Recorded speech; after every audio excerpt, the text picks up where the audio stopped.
पूरी जो कोशिश है सीएए के तहत और फिर बाद में एनपीआर और एनआरसी के तहत कि आप एक भय पैदा करें और सभी मुसलमान जितने भी हैं उनको एक दायरे के अंदर डाला जाए कि वो उनकी नागरिकता जो है वो डाउट के घेरे में है, उसके बारे में एक डाउट खड़ा करना और पूरे के पूरे समाज को उनके खिलाफ खड़ा करने की साजिश है। तो एक तो ये है कि वो ऑब्वियसली जाहिर सी बात है कि वो धर्म के आधार पे है, इसलिए गैर संवैधानिक है। उन्होंने क्या किया है, क्या अपराध किया है? सबसे पहला जो जिस प्रकार से राज्य सरकार, केंद्र सरकार देखती है कि उन्होंने सवाल करने का अपराध किया है, उन्होंने उनको मदद करने का अपराध किया है जिनको संविधान बोलता है कि राज्य की जिम्मेदारी है वो। नमस्कार, आदाब, मैं अनुप्रिया और आपने देखना शुरू कर दिया है डेमोक्रेटिक चरखा।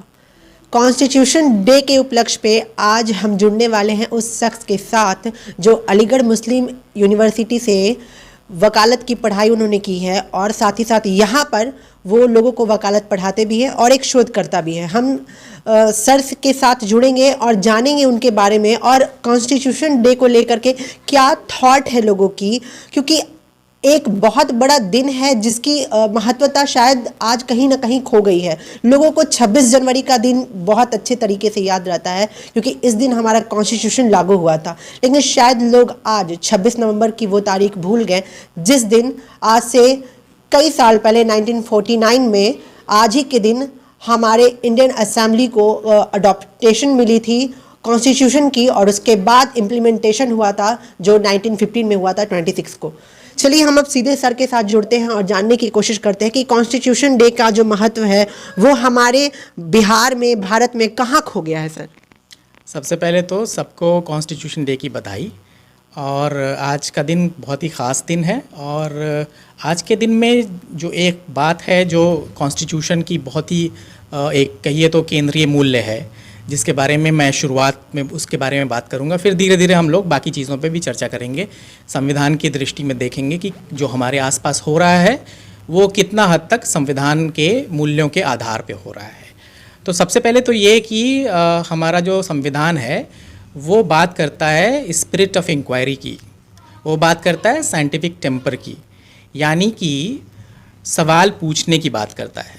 यानी कि संविधान सबसे पहले अगर देखें तो ये नागरिकों का कर्तव्य है कि संविधान के मूल्यों को बचाने के लिए सवाल करें। तो आज के दिन में मुझे लगता है ये संदेश काफ़ी ज़रूरी है कि हमारे युवा, हमारे आसपास जो भी हैं वो सवाल करें और सवाल को एक बहुत ही पॉजिटिव ढंग से लें और सवालों को जो दबाने की कोशिश कर रहे हैं उनको भी बहुत ही सवाल के दायरे में रखने की ज़रूरत है। इस संदेश के साथ हम लोग को लगता है कि आज आसपास जो भी हो रहा है उस पे हमें बातचीत करने की ज़रूरत है और संविधान के मूल्यों को, ख़ास करके संविधान के जो आमुख है, जो उसका प्रियम्बल है, उसमें जो ख़ास जो आज़ादी की बात की गई है, जो समानता की बात की गई है, जो धर्मनिरपेक्षता की बात की गई है, जो भारत को एक इंडिपेंडेंट प्रजासत्ताक तरीके से या फिर कहिए तो डेमोक्रेटिक कंट्री के रूप में देखता है या फिर एक सॉवरेन कंट्री के रूप में देखता है। तो मेरा ये मानना है कि भारत सॉवरेन कोई एक बार होने वाली चीज़ नहीं है। जो सॉवरेन या फिर कहिए तो वो एक प्रक्रिया है, आप हर दिन सॉवरेन होते हैं ना। तो और आप जितने ज़्यादा अपने संवैधानिक मूल्यों के करीब होते हैं उतने ज़्यादा आप सॉवरेन होते जाते हैं। अगर हम इस दौड़ में, इस होड़ में जो आसपास हो रहा है हमारे आसपास, उसमें अगर संविधान के मूल्यों को हम छोड़ देते हैं तो हम ये भी जो हम सॉवरेन हैं वो अपनी सॉवरेनिटी को छोड़ देते हैं। बिल्कुल सर, अभी आपने एक बहुत बड़ी बात बोली कि rights of equality, rights of freedom, धर्मनिरपेक्षता की बात जहाँ तक, क्या आज कॉन्स्टिट्यूशन डे है, हमारे भारत का इस समय जो वर्तमान में परिस्थिति है वो कहीं ना कहीं अगर हम कॉन्स्टिट्यूशनली अगर बातें करें तो वो काफ़ी डगमगाया दिखाई दे रहा है। अगर आप राइट्स ऑफ फ्रीडम की बात करते हैं तो मैं बात करना चाहूँगी वरवरा राव और सुधा भारद्वाज के केस को। धर्मनिरपेक्षता की अगर बात करते हैं कि धर्मनिरपेक्षता की बात हो रही हो तो धर्म के आधार पर सीएए लाया गया है और बहुत सारे जब डॉक्टर भीमराव अंबेडकर ने इस चीज़ में इम्प्लीमेंटेशन किया, कॉन्स्टिट्यूशन में योगदान दिया था, तो शायद उन्होंने ये कभी नहीं सोचा था कि धर्म के आधार पे भी कानून बनाए जाएंगे और उसके बाद डेमोक्रेटिक का परिभाषा चेंज किया जाएगा। इस पे क्या कहेंगे सर? बहुत ही सही सवाल किया है आपने और बहुत ही वैलिड। आज के दिन में 2 साल से ज़्यादा हो गए हैं सुधा जी को जेल के अंदर समय बिताते हुए। और बाकी जो एक्टिविस्ट हैं जिनको किसी ना किसी नाम पर जेल में डाला गया है, उनको भी आज याद करने की ज़रूरत है। और अगर हम देखें तो उन्होंने क्या किया है, क्या अपराध किया है। सबसे पहला जो जिस प्रकार से राज्य सरकार, केंद्र सरकार देखती है कि उन्होंने सवाल करने का अपराध किया है, उन्होंने उनको मदद करने का अपराध किया है जिनको संविधान बोलता है कि राज्य की जिम्मेदारी है। वो राज्य की जिम्मेदारी है कि जो लोग दबे कुचले हैं, जो वंचित हैं, जो आदिवासी हैं, जो दलित हैं, जो लघुमती हैं यानी कि जो रिलीजियस माइनॉरिटी हैं, उनकी रक्षा करने की जिम्मेदारी सरकार की है। और जब सरकार फेल होती है तो फिर सिविल सोसाइटी या फिर नागरिक समाज जो है उसकी जिम्मेदारी अपने कंधे उठाता है। और ये लोग क्या कर रहे हैं, ये लोग नागरिक समाज के एक भाग हैं और वो एक्चुअल में वो राज्य की भूमिका निभा रहे हैं। और उनका अपराध क्या है? सवाल करना अपराध है। उनका अपराध क्या है? क्या किसी गरीब की, वंचित की मदद करना, दलित आदिवासी की मदद करना अपराध है? तो ऐसे तो फिर आप पूरे देश को फिर जेल में भर देना चाहिए और फिर जेलें शायद कम पड़ेंगी। तो ये बहुत ही आज का दिन ये है कि ख़ास तौर पे ये जो पूरी प्रक्रिया चल रही है कि जितने एक्टिविस्टों को इस सेडिशन के तहत, यूएपीए के तहत आपको अलग अलग नामों पे, राज्य विरोधी गतिविधियों के नाम पे उनको अंदर डाला जा रहा है, उनको छुड़ाने का प्रयास और मजबूती से किया जाए और ये वादा किया जाए कि ये लड़ाई जो है वो एक दिन की नहीं है और हम उसे छोड़ेंगे नहीं। इस लड़ाई को हम छोड़ेंगे नहीं। सर, धर्मनिरपेक्षता की बात चल रही थी तो सीएए ला करके जहां सरकार ने स्टार्टिंग में जब एनआरसी वगैरह लागू किया था तो उन्होंने कहा था कि हम आतंकवाद को रोकने की कोशिश कर रहे हैं। असम में जो लोग घुसपैठिए थे, जो लोग बाहर से आकर के घुस रहे थे और अराजक तत्व जो थे, जो गंदगी फैला रहे थे उस जगह पे, उस चीज़ को कंट्रोल करने के लिए भारत सरकार ने बोला था कि हमने एनआरसी लगाया है। उसके बाद सीएए आया और पूरे देश में कहीं ना कहीं एक खास जो धर्म है उसको टारगेट किया गया, जाने अनजाने। जब इसके बारे में हमारे भारत सरकार से पूछा गया तो उन्होंने साफ तौर पे डिनाई किया इस चीज को। उन्होंने कहा कि सीएए में, एनआरसी में ऐसा कुछ है ही नहीं। जो भारत के वसिंदे हैं वो वहीं रहेंगे, जो बाहर से आए हैं उन पर ये इफेक्ट देखने को मिल रहा है, जबकि वास्तविकता का जो तस्वीर था वो बिल्कुल अलग था। क्या कहेंगे सर? एक कानूनविद होने के नाते या कानून का शिक्षक होने के नाते और साथ साथ विद्यार्थी होने के नाते मुझे लगता है कि ऐसा प्रयास मॉडर्न ज़माने में तो नहीं किया गया है जिसमें धर्म के आधार पे आप किसी को नागरिकता देने से वंचित करें या नागरिकता पे उसके सवाल खड़ा करें। तो जो पूरी जो कोशिश है सीएए के तहत और फिर बाद में एनपीआर और एनआरसी के तहत कि आप एक भय पैदा करें और सभी मुसलमान जितने भी हैं उनको एक दायरे के अंदर डाला जाए कि वो, उनकी नागरिकता जो है वो डाउट के घेरे में है। उसके बारे में एक डाउट खड़ा करना और पूरे के पूरे समाज को उनके खिलाफ खड़ा करने की साजिश है।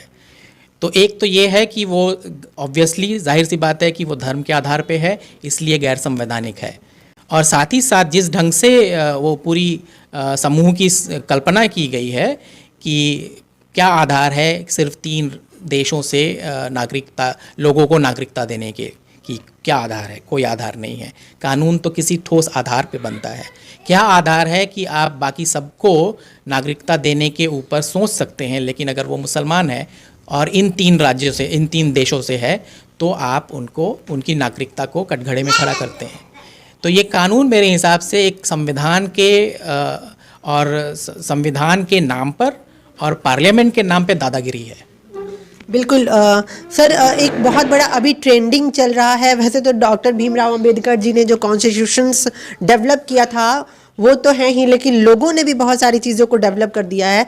इस समय लव जिहाद जो है वो काफ़ी ट्रेंडिंग चल रहा है। क्या है, सबसे पहले हम आपसे जानना चाहेंगे सर। पहले तो आजकल एक दूसरी चीज़ भी ट्रेंडिंग चल रही है कि लव जिहाद है, क्योंकि अगर आप किसी से प्रेम करते हैं तो उससे बड़ा जिहाद क्या हो सकता है। और ख़ास करके जब आप अपने धर्म को और अपने जाति को त्याग कर किसी दूसरी जाति के इंसान के साथ या किसी दूसरे धर्म के इंसान के साथ प्रेम करते हैं तो उससे बड़ा जिहाद क्या है। तो मुझे लगता है कि ये जो मैसेज है इसको भी नकारना नहीं चाहिए। एक तो ये हो गई, दूसरी ये बात हुई कि हमें इतिहास नहीं भूलना चाहिए। पूरी दुनिया का इतिहास अगर हम नहीं भूलें, देखें अगर हम पहले विश्व युद्ध और दूसरे विश्व युद्ध को, तो देखें कि किस प्रकार की सोच जो थी वो पूरे दुनिया को एक विश्व युद्ध में धकेल दी। आप अगर जर्मनी की भूमिका और हिटलर की भूमिका देखेंगे जर्मनी में और यूरोप में और पूरी विश्व पटल पे, द्वितीय विश्व युद्ध से पहले और द्वितीय विश्व युद्ध के दौरान भी ये किस प्रकार से यहूदियों के साथ शादी करने पे बाकी लोगों की मनाही थी। तो क्या ये उस प्रकार का प्रयास नहीं है? और जिस प्रकार से लीपा पोती हो रही है, जिस प्रकार से कानून सदन का सहारा लेकर कानून पास करने की कोशिश हो रही है, वो सीधा सीधा एक सदन को बहका के, संविधान को बहका के, संविधान के मूल्यों को छोड़कर एक पूरा का पूरा न्यूरनबर्ग लॉ बनाने की तैयारी हो रही है देश में। भले अभी हालांकि एक राज्य और 2 राज्यों से शुरू हुआ है, लेकिन उसके पीछे की नीयत यही है कि जो फांसीवाद के चंगुल में भारत को पूरी तरह से ढकेलने का प्रयास है। सर, विश्व स्तरीय अगर हम बात करें तो जो हमारा कॉन्स्टिट्यूशन है, ऐसा कहा जाता है कि पूरे एशियन और यूरोपियन जो कंट्रीज़ हैं उनसे थोड़ा थोड़ा चीज़ उठा करके हमारे कॉन्स्टिट्यूशन में इम्प्लीमेंट किया गया है। और कहीं ना कहीं जब हम भी देखते हैं तो बहुत सारी चीज़ें हमें अलग एशियन और यूरोपियन कंट्रीज़ के हमारे कॉन्स्टिट्यूशन में मिलते हैं, लेकिन फिर भी हमारे इंडिया का जो कॉन्स्टिट्यूशन है बहुत सारी चीज़ों की वजह से कंट्रोवर्सी में अक्सर रहता है, चाहे वो अभी आया हुआ सीए हो, चाहे और भी बहुत सारी चीज़ें। डेवलपमेंट की अगर हम बात करें तो कितना इफेक्ट डालती है हमारा कॉन्स्टिट्यूशन इंडिया के डेवलपमेंट और इकोनॉमिक पे? अगर हम बात करते हैं कि हमारा जो क्या कहते हैं संविधान जो है वो एक पैचवर्क है, यानी कि जगह जगह के संविधानों का इस्तेमाल करके एक इकट्ठा किया हुआ संवैधानिक डॉक्यूमेंट है। तो मेरा मानना ये है कि ये इसकी खूबसूरती है ना, ये इसकी खूबसूरती है कि जहाँ पूरी दुनिया के जितने भी अच्छी चीज़ें हैं, जितने भी अच्छे मूल्य हैं, उनको डॉक्टर भीमराव अंबेडकर ने एक साथ सजोने का कुछ प्रयास किया। उसको सजाना अपने आप में एक दुर्लभ काम है ना, वो काम ही जो है कि उस सारी चीज़ों को, सारे मूल्यों को एक साथ पिरो के भारत के लोगों को देने की जो पूरी प्रक्रिया है वो अपने आप में दुर्लभ है और ये बहुत सराहनीय कदम है। तो उसके आधार पे संविधान को एक पैचवर्क बोलना या संविधान की अवमानना करना मुझे लगता है थोड़ा शर्मनाक है। तो मैं थोड़ा इसमें मेरी मैं उसको एक खूबसूरती के तौर पे देखता हूँ, और इसलिए भी खूबसूरती के तौर पे देखता हूँ कि अगर आप भारत को देखें, भारत का सामाजिक संरचना देखें तो बहुत ही पैचवर्क है। हमारा भारत ही पैचवर्क है, और भारत जहाँ पैचवर्क है यानी कि अलग अलग समुदाय के लोग, अलग अलग धर्मों को मानने वाले लोग, अलग अलग भाषा बोलने वाले लोग, अलग पहनावा, अलग खान पान, अलग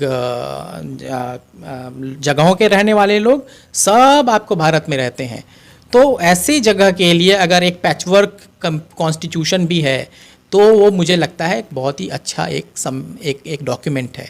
और कमियां हर जगह होती हैं, इसीलिए बार बार संविधान में बदलाव किए गए हैं। संविधान जब लिखा गया था 49 में लिखा गया था, उसको लिखने में अच्छी खासा समय लगा था। उस समय के जो सबसे अच्छे मूल्य थे उनको उसमें रखा गया। मूल्य बदलते हैं, नई चीज़ें आती हैं, और ये संविधान की खूबसूरती है कि उनको बदल कर संविधान को बदला जा सकता है, सिवाय उनके मूल्य स्तंभों को छोड़ के। जो मूल स्तंभ हैं उनको नहीं बदल सकते आप, यानी कि धर्मनिरपेक्षता को नहीं बदल सकते, यानी कि समानता को नहीं बदल सकते। उसके अंदर जो आपको अफर्मेटिव एक्शन यानी रिजर्वेशन की जो बात है उसको नहीं बदल सकते आप। अगर उसको बदलने का प्रयास कर रहे हैं, इसका मतलब है कि भारत की संरचना को बदलने का प्रयास कर रहे हैं। तो इसलिए बहुत ज़रूरी है कि हम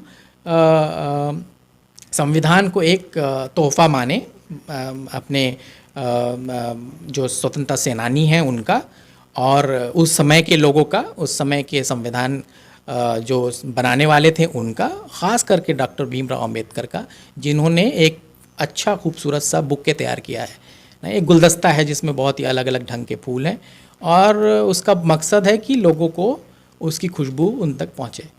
सर, आज कॉन्स्टिट्यूशन डे है, और अगर हम आज की बात करना चाहेंगे तो हम डेमोक्रेटिक चरखा के जो हमारे दर्शक, तमाम लोग जो इस समय हमें देख रहे हैं, उनको एक बात बताना चाहेंगे कि आज कॉन्स्टिट्यूशन डे बिहार में किस तरह से मना है वो शायद आपको नहीं पता होगा, लेकिन हम आपको बताना चाहेंगे कि किसान बिल को लेकर के जो किसान लोग प्रोटेस्ट कर रहे थे उन पे धड़ाधड़ लाठियां चार्ज की गई हैं और राइट टू स्पीक जो हमारे कॉन्स्टिट्यूशन का ही एक पार्ट है उसकी पूर्ण रूप से अवहेलना करती दिखाई दी है।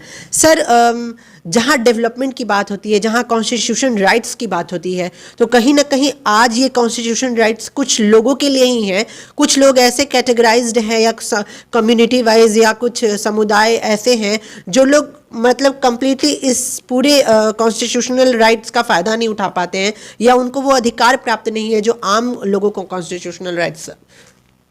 हम अगर संविधान को की बात करें और उसके मूल्यों के तहत अगर इस मुद्दे को देखें पूरा, जो किसान बिल है और उसके बाद जो प्रोटेस्ट हो रहा है और जिस ढंग से दमन हो रहा है, तो आपने बिल्कुल ठीक कहा है कि हर नागरिक को और कोई नागरिक समूह है उसको freedom of speech and expression है, मतलब अपनी अभिव्यक्ति की स्वतंत्रता है। तो प्रोटेस्ट करना जो है वो उसका एक बहुत ही अहम हिस्सा है। इसको कोर्टों ने भी बोला है। हालांकि कोर्ट ने सरकार को ये अधिकार भी दिया है कि उसको रेगुलेट कर सकते हैं, उसको प्रतिबंधित नहीं कर सकते हैं। मतलब कि अगर कुछ और इस खास करके जब समूह जो है वो अहिंसक समूह है, उनके पास अगर हथियार नहीं है और कोई भी ख़तरा नहीं है किसी हिंसा का, तो ऐसे प्रोटेस्ट को करने का हर नागरिक को अधिकार है। सर, मैं माफ़ी चाहूँगी, मैं ये बताना चाहूँगी सर कि जो राइट टू स्पीक जिसको लेकर के आज किसान लोगों पे जो लाठीचार्ज किया गया है, किसान बिल के विरुद्ध जो प्रोटेस्ट कर रहे थे, और आज यूनियन ट्रेड्स वालों की भी हड़ताल थी, उन लोगों ने भी आज हड़ताल किया है, बैंक वाले लोग भी हड़ताल थे। उन लोगों से जब बात किया गया तो उन लोगों ने ये साफ तौर पर कहा है कि जो पुलिसकर्मी आए थे, जो सुरक्षा बल आया था, उनको हटाने के लिए आए थे, वो लोग हटाने के लिए कह रहे थे और उन्होंने रीज़न दिया है कोरोना, कि कोरोना में सोशल डिस्टेंसिंग का पालन नहीं किया जा रहा है और भी बहुत सारे XYZ उन्होंने इश्यूज बताए जिसके कारण हम लोग चाहे ना चाहे पुलिसकर्मी जो सुरक्षा बल है वो इस्तेमाल करने का कोशिश कर रहे थे, उन्हें हटाने की कोशिश कर रहे थे। लेकिन सर, अगर हम बीते चुनाव की बात करें तो चुनाव आयोग द्वारा बहुत सारा गाइडलाइन जारी किया गया था कोविड में, जिसको साफ तौर पर हम लोग धज्जी उड़ाते दिखाई दे रहे थे जब विधानसभा इलेक्शंस का कैंपेनिंग चल रहा था। हालांकि लोगों ने वर्चुअली कहा गया था कि वर्चुअली कैंपेनिंग कीजिए, लेकिन फिर भी अगर हम फतुहा, मोकामा जैसी जगहों की बात करें, पंडारक जैसी जगहों की बात करें, तो वहाँ पे आप खुलेआम देख सकते थे कि लाखों लोग, करोड़ों लोग एक सभा में बिना किसी मास्क के सोशल डिस्टेंसिंग का धज्जी उड़ाते नजर आए। तो क्या हम ये कह नहीं सकते कि कॉन्स्टिट्यूशनल राइट्स जो हैं वो सिर्फ कुछ खास लोगों पे ही उसका जो है वो असर दिखाई देता है, बाकी जो किसान वर्ग है या जो लोग गरीब हैं, जो लोग निम्न वर्ग के लोग हैं, उन पे कहीं ना कहीं इसका कोई असर नहीं दिखाई देता? मुझे लगता है ये बहुत ही सही आपने दो एग्जाम्पल दिए हैं, जिससे ये साफ साफ लग रहा है कि जो कोरोना को मजाक बनाने की कोशिश भी की जा रही है कि उसके नाम पर आप एक्चुअल में दमन कर रहे हैं उनका, जो ख़ास करके गरीब तबके से आते हैं, और इस मामले में ख़ास करके मज़दूर वर्ग और जो किसान वर्ग है, जो अन्नदाता भी है हमारे देश का और जो कर्मशील भी है, उनको दबाने की कोशिश हो रही है। और ये जो दो एग्जाम्पल देखेंगे तो साफ साफ साबित होता है, जिसकी लाठी उसकी भैंस। अगर आपके पास सत्ता है, आपके पास ताकत है, तो कोई कानून आपका कुछ बिगाड़ नहीं सकती। और अगर आप कानून पे सवाल उठाते हैं, आप सरकार पर सवाल उठाते हैं, तो आपको किसी भी कानून का भय दिखाकर या तो जेल में डाल दिया जाएगा या आपके ऊपर हिंसा की जाएगी। तो अब ये समानता है क्या? अगर हम समान रूप से देखें, अगर कोई कानून है तो उसका समान रूप से उपयोग होना चाहिए। और कोरोना की जहाँ तक बात है, तो आप देखेंगे कि भाई हमारे राजनेता लोगों ने कैसे कोरोना के गाइडलाइंस की धज्जियाँ उड़ाई हैं। तो क्या उनके ऊपर कार्रवाई नहीं होनी चाहिए? क्या अगर उनके ऊपर हिंसा होगी तो ये क्या इसी प्रकार का रवैया दिखाएंगे, या फिर ये उसको सही ठहराएंगे जैसा कि अभी ठहराया जा रहा है किसानों के ऊपर जो हिंसा हुई है, या मज़दूर यूनियन के कार्यकर्ताओं के ऊपर हुई है? ये ख़ास तौर पे ऐसे समुदायों को रोकने की कोशिश हो रही है जो आपको संविधान के अंदर समाजवाद के मूल्य में यकीन रखते हैं। इनको जो अभी सत्ता में हैं उनको शायद समाजवाद से डर है, शायद नहीं बल्कि पूरे यकीन के साथ कहा जा सकता है कि वो समाजवाद विरोधी हैं, यानी कि संविधान विरोधी हैं। तो आपने अभी देखा कि सर ने किस तरह से अपनी बातों को रखा और आज कॉन्स्टिट्यूशन डे था। इसको लेकर के एक बहुत बड़ी बात ये है कि आखिर क्या डिफरेंस है 26 जनवरी 1950 के में जो संविधान ये हुआ था और आज जब 26 नवंबर है, उसमें क्या अंतर है 26 जनवरी और 26 नवंबर में? अंतर बहुत छोटा सा था, जो हमने आपको शुरुआत में ही बताया कि ये ही आज का दिन वो दिन है जिस दिन हमारे इंडियन असेंबली में कॉन्स्टिट्यूशन को अडॉप्ट किया गया था और उसके बाद उस पर काम हुआ था और जो लागू 26 जन 1950 को हुआ था।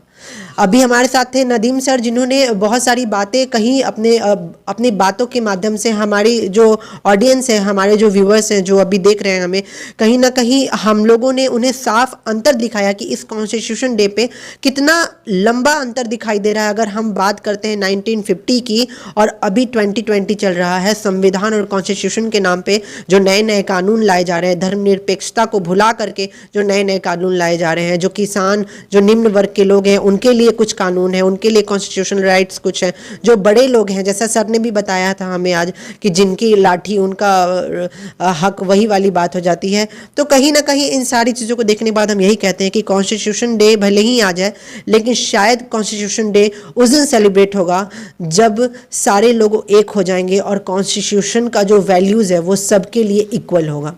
आप देख रहे थे डेमोक्रेटिक चरखा और ये वीडियो आपको कैसा लगा हमें ज़रूर कमेंट करके बताइएगा। लाइक कीजिए, सब्सक्राइब कीजिए हमारे चैनल को और बने रहे डेमोक्रेटिक चरखा के साथ। लाइक शेयर कमेंट करें इस वीडियो पे और सब्सक्राइब कीजिए डेमोक्रेटिक चरखा को।